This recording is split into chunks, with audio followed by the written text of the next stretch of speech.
When a person is dying, there is a common misconception that they are dying because they are being starved or dehydrated.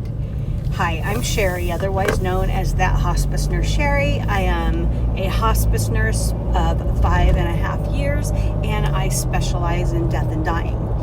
So let's talk about end of life and feeding and hydrating. So, like I said, there's a common misconception. I hear it all the time from family members, loved ones who mean well, but they truly believe that hospice is starving and dehydrating their loved one. And it's just not the truth.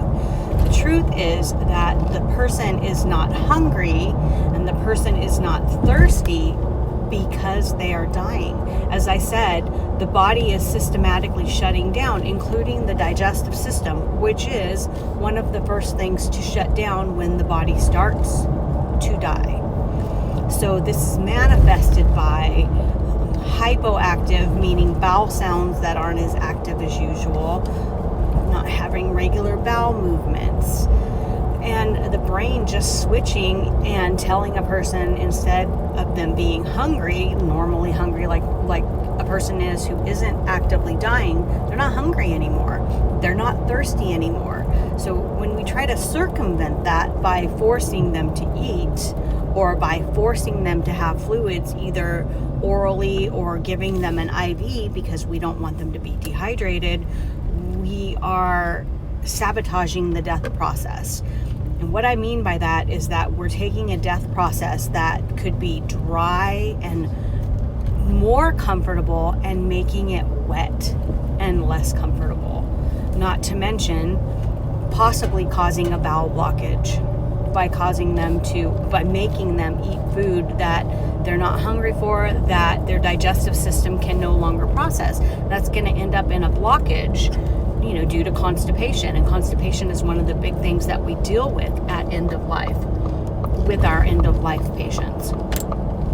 So it's something that people need to remember. We need to remember that they're not being starved, they're not being dehydrated, they are not hungry because they are at end of life, and they are not thirsty because they are at end of life. This is a natural process. It's okay. It's not painful. So this is why we give oral swabs. So they're those little foam swab sticks, and we tell families, hey, wet these swab sticks with their favorite liquid, wring them out and clean their mouth, moisten their mouth every couple of hours when they're not hydrating naturally. This helps to keep the mouth, helps it not to feel so dry. And we also usually give lemon glycerin swabs, which you can use after you clean the mouth, and that just moistens the mouth, again, to help the mouth not feel so dry. But again, I'll say it again, the one thing I want you to be clear on is that when your loved one is actively dying and they're not wanting to eat and they're not wanting to drink, and hospice is telling you, hey, it's time to switch to pleasure eating and pleasure drinking or oral swabs, they're not telling you it's time to starve and dehydrate your loved one. They're telling you that the body is shutting down and it's no longer safe to give them normal meals and normal fluids or IV fluids. If you have any questions about that, please let me know. If you've experienced this or had any experience with hospice, please tell me about it in the comments. I'd love to hear your story. And yeah, if you need any support from me, I'm here for you. You can message me. If you message me, please make sure that you include in the subject hospice.